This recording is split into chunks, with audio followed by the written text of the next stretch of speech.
बघा, नवीन न्यूज सांगते. सासू गेली जावयाबरोबर पळून.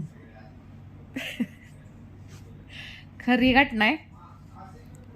तर नाही का, मुलीचं लग्न जमलं होतं, लग्नपत्रिका छापल्या होत्या, सगळं झालतं.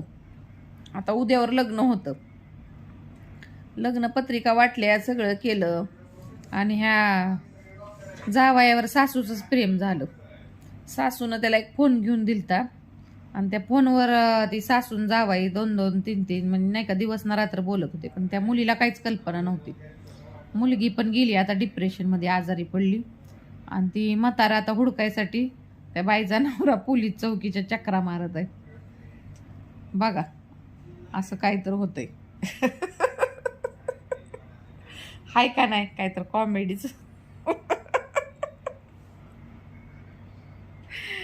काय बाई असेल बाई, मुलीचं पण नाही का, स्वतःच्या मुलीचं सुख पण बघवत नाही त्या बाईला. असली कसली बाई आहे? आई आहे का कोण आहे? काय आई आहे का कोण आहे? राक्षसी नाही. स्वतःच्याच मुलीचं नवरा पळवलं.